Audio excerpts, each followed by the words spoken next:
ആകാശവാണി.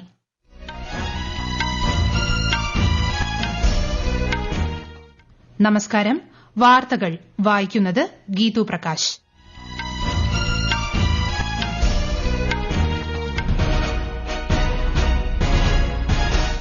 പ്രധാന വാർത്തകൾ. രാഷ്ട്രപതി ദ്രൌപദി മുർമു ഇന്ന് തെലങ്കാന സന്ദർശിക്കും. ഭാരതീയ കലാ മഹോത്സവിന്റെ ഉദ്ഘാടനം രാഷ്ട്രപതി നിർവഹിക്കും. നിയമസഭാ തെരഞ്ഞെടുപ്പ് നടക്കുന്ന ജമ്മു കശ്മീരിലും ഹരിയാനയിലും പ്രചാരണം ഊർജിതമാക്കി രാഷ്ട്രീയ കക്ഷികൾ. യുഎൻ പൊതുസഭയുടെ ഉന്നതതല സമ്മേളനത്തെ വിദേശകാര്യമന്ത്രി എസ് ജയശങ്കർ ഇന്ന് അഭിസംബോധന ചെയ്യും. കർണാടകയിലെ ഷിരൂരിൽ മണ്ണിടിച്ചിലിൽ മരിച്ച കോഴിക്കോട് സ്വദേശി അർജുന് വിട നൽകാനൊരുങ്ങി കേരളം. നടപ്പ് സാമ്പത്തിക വർഷത്തിൽ രാജ്യം 6.5 മുതൽ 7% വരെ ജിഡിപി വളർച്ച കൈവരിക്കുമെന്ന് കേന്ദ്ര സർക്കാർ. മക്കാവോ ഓപ്പൺ ബാഡ്മിന്റൺ വനിതാ ഡബിൾസിൽ ഇന്ത്യയുടെ ട്രീസ ജോളി ഗായത്രി ഗോപിചന്ദ് സഖ്യം സെമിയിൽ. വാർത്തകൾ വിശദമായി. രാഷ്ട്രപതി ദ്രൌപദി മുർമു ഇന്ന് തെലങ്കാന സന്ദർശിക്കും.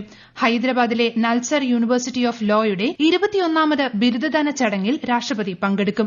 സെക്കന്ദരാബാദിലെ രാഷ്ട്രപതി നിലയത്തിൽ സംഘടിപ്പിക്കുന്ന ഭാരതീയ കലാമഹോത്സവിന്റെ ഉദ്ഘാടനവും ശ്രീമതി മുർമു നിർവഹിക്കും.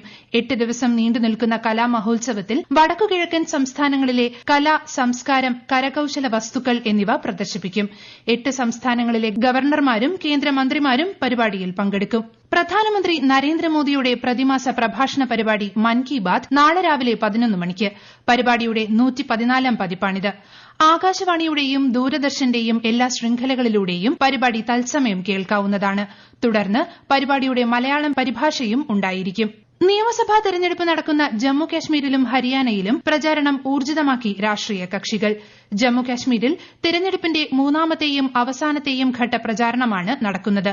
പ്രധാനമന്ത്രിയും ബിജെപിയുടെ മുതിർന്ന നേതാവുമായ നരേന്ദ്രമോദി പ്രചരണത്തിനായി ഇന്ന് ജമ്മുവിലെത്തും. കോൺഗ്രസ് നേതാവ് പ്രിയങ്ക ഗാന്ധിയും ഇന്ന് തെരഞ്ഞെടുപ്പ് റാലികളിൽ പങ്കെടുക്കും. ഒക്ടോബർ 1-നാണ് ജമ്മു കശ്മീരിൽ 3ാം ഘട്ട വോട്ടെടുപ്പ്. ഹരിയാനയിൽ 90 നിയമസഭാ സീറ്റുകളിലേക്കുള്ള വോട്ടെടുപ്പ് ഒക്ടോബർ 5-ന് നടക്കും. പ്രധാനമന്ത്രി നരേന്ദ്രമോദി ഇന്ന് ഹരിയാനയിലെ ഹിസാറിൽ പൊതുസമ്മേളനത്തെ അഭിസംബോധന ചെയ്യും. കോൺഗ്രസ് നേതാവ് കുമാരി സെൽജയും ഇന്നലെ റാലികളിൽ പങ്കെടുത്തു. ആം ആദ്മി പാർട്ടിയുടെയും മറ്റ് പ്രാദേശിക പാർട്ടികളുടെയും നേതാക്കളും പ്രചരണ രംഗത്ത് സജീവമാണ്. ന്യൂയോർക്കിൽ 79ാമത് യുഎൻ പൊതുസഭയുടെ ഉന്നതതല സമ്മേളനത്തെ വിദേശകാര്യമന്ത്രി എസ് ജയശങ്കർ ഇന്ന് അഭിസംബോധന ചെയ്യും. സമാധാനത്തിന്റെയും സുസ്ഥിര വികസനത്തിന്റെയും വർത്തമാന തലമുറയുടെയും മാനുഷിക അന്തസ്സിന്റെയും പുരോഗതിക്കായി ഒരുമിച്ച് പ്രവർത്തിക്കാം എന്നതാണ് പൊതുസംവാദത്തിന്റെ പ്രമേയം. ഐക്യരാഷ്ട്രസഭ സുരക്ഷാ സമിതിയിൽ ഇന്ത്യയുടെ സ്ഥിര അംഗത്വത്തിന് പിന്തുണ പ്രഖ്യാപിച്ച് ബ്രിട്ടീഷ് പ്രധാനമന്ത്രി കിയർ സ്റ്റാർമറും ഭൂട്ടാൻ പ്രധാനമന്ത്രി സെറിംഗ് ടോബ്ഗെയും ഗ്ലോബൽ സൌത്തിന്റെ നേതൃസ്ഥാനത്തിലുള്ള രാജ്യമെന്ന നിലയിലും അതിവേഗം വളരുന്ന സമ്പദ് വ്യവസ്ഥ എന്ന രീതിയിലും ഇന്ത്യ സുരക്ഷാ സമിതിയിൽ സ്ഥിര അംഗത്വത്തിന് അർഹമാണെന്ന് ഭൂട്ടാൻ പ്രധാനമന്ത്രി അഭിപ്രായപ്പെട്ടു. സുരക്ഷാ സമിതിയിൽ ആഫ്രിക്ക, ബ്രസീൽ, ജപ്പാൻ, ജർമ്മനി എന്നീ രാജ്യങ്ങളുടെയും സ്ഥിര അംഗത്വത്തിനും ബ്രിട്ടീഷ് പ്രധാനമന്ത്രി പിന്തുണ അറിയിച്ചു.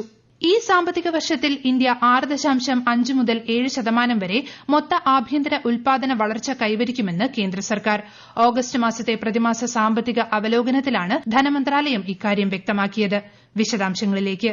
നടപ്പ് സാമ്പത്തിക വർഷത്തിന്റെ ആദ്യപാദത്തിൽ രാജ്യത്ത് സാമ്പത്തിക കുതിപ്പ് തുടർന്നതായി റിപ്പോർട്ട് വ്യക്തമാക്കുന്നു. എല്ലാ പ്രധാന കാർഷികേതര മേഖലകളിലെയും 5%-ലധികം വളർച്ചയുടെ പിന്തുണയോടെയാണ് സാമ്പത്തിക മേഖലയുടെ ഈ മുന്നേറ്റം. ഇക്കഴിഞ്ഞ ഓഗസ്റ്റിൽ ചില്ലറ വിലക്കയറ്റം 3.7% എന്ന മിതമായ നിലയിൽ തുടർന്നു. പണപ്പെരുപ്പത്തിന്റെ ഗതി അനുകൂലമായി തുടരുകയാണെന്ന് അവലോകന റിപ്പോർട്ട് വിലയിരുത്തുന്നു. നേരിയ തോതിൽ തുടരുന്ന ഭക്ഷ്യോൽപ്പന്ന വില നിലവാരം കാലാവസ്ഥാ ആഘാതങ്ങൾ ഉണ്ടായില്ലെങ്കിൽ ഗ്രാമീണ മേഖലയിലെ വരുമാനത്തെയും ഡിമാൻഡിനെയും അനുകൂലമായി സ്വാധീനിച്ചേക്കും. എന്നാൽ ആഗോള വ്യാപാരത്തിന്റെ ചലനാത്മകതയെക്കുറിച്ചും ആഗോള സാമ്പത്തിക സാധ്യതകളിലെ അനിശ്ചിതത്വത്തെക്കുറിച്ചും റിപ്പോർട്ട് മുന്നറിയിപ്പ് നൽകി. സംസ്ഥാനങ്ങളുടെ മൂലധന ചെലവിലെ കുറവ്, യാത്രാ വാഹനങ്ങളുടെ വിൽപ്പനയിലെ കുറവ്, നഗരപ്രദേശങ്ങളിൽ ഉപഭോക്തൃ വസ്തുക്കളുടെ വിൽപ്പന മന്ദഗതിയിലായത് തുടങ്ങിയവയും റിപ്പോർട്ടിൽ പ്രസ്താവിച്ചിട്ടുണ്ട്.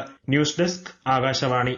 ഇന്ത്യയിലെയും ഉസ്ബെക്കിസ്ഥാനിലെയും വ്യവസായ രംഗത്ത് അർത്ഥവത്തായ ഇടപെടലുകൾക്കും സഹകരണങ്ങൾക്കും ഏറെ സാധ്യതയുള്ളതായി കേന്ദ്ര ധനമന്ത്രി നിർമ്മല സീതാരാമൻ. ഇന്ത്യയും ഉസ്ബെക്കിസ്ഥാനും ഉഭയകക്ഷി നിക്ഷേപ ഉടമ്പടിയിൽ ഒപ്പുവച്ചതിന് ശേഷം നടന്ന ഉസ്ബെക്കിസ്ഥാൻ ഇന്ത്യ ബിസിനസ് ഫോറത്തെ അഭിസംബോധന ചെയ്യുകയായിരുന്നു മന്ത്രി. ഇരു രാജ്യങ്ങളും തമ്മിൽ കാര്യമായ വ്യാപാര സാധ്യതകളുണ്ടെന്ന് പറഞ്ഞ ധനമന്ത്രി $3 ബില്യൺ വ്യാപാര ലക്ഷ്യം കൈവരിക്കുന്നതിന് പദ്ധതി തയ്യാറാക്കാൻ ഇരു രാജ്യങ്ങളിലെയും ചേംബർ ഓഫ് കൊമേഴ്സ് വിഭാഗത്തിനോട് അഭ്യർത്ഥിച്ചു. ആയുഷ്മാൻ ഭാരത് ഡിജിറ്റൽ മിഷന് കീഴിൽ കഴിഞ്ഞ 3 വർഷത്തിനിടെ 67 കോടിയിലധികം ആയുഷ്മാൻ ഭാരത് ഹെൽത്ത് അക്കൌണ്ടുകൾ സൃഷ്ടിച്ചതായി കേന്ദ്ര ആരോഗ്യ മന്ത്രാലയം. 3ാം വർഷത്തിലേക്ക് കടന്ന ദൌത്യത്തിന് കീഴിൽ 42 കോടിയിലധികം ആരോഗ്യരേഖകൾ ഹെൽത്ത് അക്കൌണ്ടുകളുമായി ബന്ധിപ്പിച്ചു. എല്ലാവർക്കും പ്രാപ്യമായ കാര്യക്ഷമവും സുതാര്യവുമായ ആരോഗ്യ സേവനം ലഭ്യമാക്കുകയാണ് പദ്ധതിയുടെ ലക്ഷ്യം. ഈ വാർത്തകൾ ആകാശവാണിയിൽ നിന്ന്. ആകാശവാണി വാർത്തകളും വാർത്താധിഷ്ഠിത പരിപാടികളും all India radio news Thiruvananthapuram എന്ന യൂട്യൂബ് ചാനലിൽ ലഭ്യമാണ്. കൂടുതൽ വാർത്തകൾക്കായി @all India radio news Thiruvananthapuram എന്ന ഫേസ്ബുക്ക് പേജും @ARnews_TVM എന്ന എക്സ് ഹാൻഡിലും സന്ദർശിക്കാം. കർണാടകയിലെ ഷിരൂരിൽ മണ്ണിടിച്ചിലിൽ മരിച്ച കോഴിക്കോട് സ്വദേശിയായ ട്രക്ക് ഡ്രൈവർ അർജുന് വിട നൽകാനൊരുങ്ങി കേരളം. അർജുന്റെ മൃതദേഹം അല്പസമയത്തിനകം ജന്മനാടായ കോഴിക്കോട് വീട്ടിലെത്തിക്കും. പൊതുദർശനത്തിന് ശേഷം വീട്ടുവളപ്പിൽ സംസ്കാര ചടങ്ങുകൾ നടക്കും. മന്ത്രി AK ശശീന്ദ്രനും MLA KK രമയും ജില്ലാ അതിർത്തിയിൽ മൃതദേഹം ഏറ്റുവാങ്ങി. മൃതദേഹം വഹിച്ച ആംബുലൻസിനെ കാർവാർ MLA സതീഷ് കൃഷ്ണ സെയിലും അനുഗമിക്കുന്നുണ്ട്. വള്ളംകളി ആവേശത്തിനൊരുങ്ങി ആലപ്പുഴ പുന്നമടക്കായൽ. 70ാമത് നെഹ്റു ട്രോഫി വള്ളംകളി ഇന്ന് മന്ത്രി PA മുഹമ്മദ് റിയാസ് ഉദ്ഘാടനം ചെയ്യും. രാവിലെ 11-ന് മത്സരങ്ങൾ ആരംഭിക്കും. 9 വിഭാഗങ്ങളിലായി 74 വള്ളങ്ങളാണ് ഇത്തവണ മാറ്റുരയ്ക്കുന്നത്. കേരളത്തിൽ വീണ്ടും എംപോക്സ് സ്ഥിരീകരിച്ച സാഹചര്യത്തിൽ ജാഗ്രത ശക്തമാക്കി ആരോഗ്യവകുപ്പ്.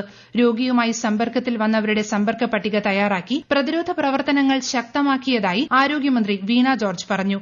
എല്ലാ ജില്ലകളിലും കൂടുതൽ ഐസൊലേഷൻ സൌകര്യങ്ങൾ ഒരുക്കാൻ നിർദ്ദേശം നൽകിയിട്ടുണ്ട്. വിദേശ രാജ്യങ്ങളിൽ നിന്ന് വരുന്നവർക്ക് രോഗലക്ഷണങ്ങൾ ഉണ്ടായാൽ ചികിത്സ തേടണമെന്നും ആരോഗ്യവകുപ്പിനെ വിവരമറിയിക്കണമെന്നും ആരോഗ്യമന്ത്രി പറഞ്ഞു. തിരുവനന്തപുരത്ത് വീണ്ടും അമീബിക് മസ്തിഷ്ക ജ്വരം സ്ഥിരീകരിച്ചു. രോഗം സ്ഥിരീകരിച്ച നാവായിക്കുളം സ്വദേശിയായ +2 വിദ്യാർത്ഥി തിരുവനന്തപുരം മെഡിക്കൽ കോളേജ് ആശുപത്രിയിൽ ചികിത്സയിലാണ്. വയനാട് പൂക്കോട് വെറ്ററിനറി സർവകലാശാല വിദ്യാർത്ഥി JS സിദ്ധാർത്ഥന്റെ മരണവുമായി ബന്ധപ്പെട്ട് സസ്പെൻഷനിലായിരുന്ന കോളേജ് മുൻ ഡീൻ, ഹോസ്റ്റൽ വാർഡൻ എന്നിവരെ സർവീസിൽ തിരിച്ചെടുക്കാനുള്ള തീരുമാനം ഗവർണർ ആരിഫ് മുഹമ്മദ് ഖാൻ മരവിപ്പിച്ചു. ഇരുവരെയും തിരിച്ചെടുക്കാനുള്ള മാനേജിംഗ് കൌൺസിൽ നടപടിക്കെതിരെ സിദ്ധാർത്ഥന്റെ കുടുംബം ഗവർണറെ സമീപിച്ചിരുന്നു. മൊക്കാവോ ഓപ്പൺ ബാഡ്മിന്റൺ ടൂർണമെന്റ് വനിതാ ഡബിൾസിൽ ഇന്ത്യൻ താരങ്ങളായ ട്രീസ ജോളിയും ഗായത്രി ഗോപിചന്ദും സെമിഫൈനലിൽ കടന്നു. ഇന്ന് നടക്കുന്ന സെമിയിൽ ഇന്ത്യൻ താരങ്ങൾ തായ്വാൻ സഖ്യത്തെ നേരിടും. അതേസമയം പുരുഷ സിംഗിൾസ് ക്വാർട്ടറിൽ കിഡംബി ശ്രീകാന്ത് ഹോങ്കോങ് താരത്തോട് പരാജയപ്പെട്ടു. ഇന്ത്യ ബംഗ്ലാദേശ് ടെസ്റ്റ് ക്രിക്കറ്റ് പരമ്പരയിലെ 2ാം മത്സരത്തിൽ ആദ്യ ദിനം കളി അവസാനിക്കുമ്പോൾ ബംഗ്ലാദേശ് 3 വിക്കറ്റ് നഷ്ടത്തിൽ 107 റൺസ് എന്ന നിലയിൽ. കാൺപൂരിൽ നടക്കുന്ന മത്സരത്തിൽ ടോസ് നേടിയ ഇന്ത്യ ഫീൽഡിംഗ് തിരഞ്ഞെടുക്കുകയായിരുന്നു. ജൈവ കർഷകയായ പത്മശ്രീ പപ്പമ്മാളിന്റെ നിര്യാണത്തിൽ പ്രധാനമന്ത്രി നരേന്ദ്രമോദി അനുശോചനം രേഖപ്പെടുത്തി. കാർഷിക മേഖലയിൽ പ്രത്യേകിച്ച് ജൈവ കൃഷിയിൽ വ്യക്തിമുദ്ര പതിപ്പിച്ച വ്യക്തിയായിരുന്നു പത്മശ്രീ പപ്പമ്മാളെന്ന് പ്രധാനമന്ത്രി പറഞ്ഞു. പപ്പമ്മാളിന്റെ വിനയവും സഹജീവി സ്നേഹവുമാണ് അവരെ ജനപ്രിയയാക്കിയതെന്നും അദ്ദേഹം അനുശോചന സന്ദേശത്തിൽ സ്മരിച്ചു. വിഖ്യാത ബ്രിട്ടീഷ് നടിയും ഓസ്കർ ജേതാവുമായ മാഗി സ്മിത്ത് അന്തരിച്ചു. 89 വയസ്സായിരുന്നു. 1950കളിൽ നാടകവേദികളിലൂടെ അഭിനയരംഗത്തെത്തിയ മാഗി സ്മിത്ത് അരനൂറ്റാണ്ടിലേറെ നീണ്ട അഭിനയ ജീവിതത്തിൽ 2 ഓസ്കറുകളും 4 എമ്മിയും 1 ടോണി അവാർഡും ഉൾപ്പെടെ സ്വന്തമാക്കി. ഹാരി പോട്ടർ സിനിമകളിലെ പ്രൊഫസർ കഥാപാത്രത്തെ അവിസ്മരണീയമാക്കിയതിലൂടെ അന്താരാഷ്ട്ര തലത്തിൽ ജനപ്രിയ നടിയായി. ഇന്ത്യയുടെ വാനമ്പാടി എന്ന് അറിയപ്പെടുന്ന ലതാ മങ്കേഷ്കറിന്റെ 95ാം ജന്മവാർഷിക ദിനം ഇന്ന്. 1929 സെപ്റ്റംബർ 28-ന് ജനിച്ച ഈ ഇതിഹാസ ഗായിക ദശകങ്ങളോളം കാലാതീതമായ സംഗീതത്തിലൂടെ ദശലക്ഷക്കണക്കിന് ആസ്വാദകരുടെ മനം കവർന്നു. പ്രധാന വാർത്തകൾ വീണ്ടും. രാഷ്ട്രപതി ദ്രൌപതി മുർമു ഇന്ന് തെലങ്കാന സന്ദർശിക്കും. ഭാരതീയ കലാമഹോത്സവിന്റെ ഉദ്ഘാടനം രാഷ്ട്രപതി നിർവഹിക്കും. നിയമസഭാ തെരഞ്ഞെടുപ്പ് നടക്കുന്ന ജമ്മു കാശ്മീരിലും ഹരിയാനയിലും പ്രചരണം ഊർജിതമാക്കി രാഷ്ട്രീയ കക്ഷികൾ. UN പൊതുസഭയുടെ ഉന്നതതല സമ്മേളനത്തെ വിദേശകാര്യമന്ത്രി S ജയശങ്കർ ഇന്ന് അഭിസംബോധന ചെയ്യും. കർണാടകയിലെ ഷിരൂരിൽ മണ്ണിടിച്ചിലിൽ മരിച്ച കോഴിക്കോട് സ്വദേശി അർജുന് വിട നൽകാനൊരുങ്ങി കേരളം. നടപ്പ് സാമ്പത്തിക വർഷത്തിൽ രാജ്യം 6.5 മുതൽ 7% വരെ GDP വളർച്ച കൈവരിക്കുമെന്ന് കേന്ദ്ര സർക്കാർ. മൊക്കാവോ ഓപ്പൺ ബാഡ്മിന്റൺ വനിതാ ഡബിൾസിൽ ഇന്ത്യയുടെ ട്രീസ ജോളി ഗായത്രി ഗോപിചന്ദ് സഖ്യം സെമിയിൽ. വാർത്തകൾ കഴിഞ്ഞു. അടുത്ത വാർത്താ പ്രക്ഷേപണം ഉച്ചയ്ക്ക് 12:30-ന്.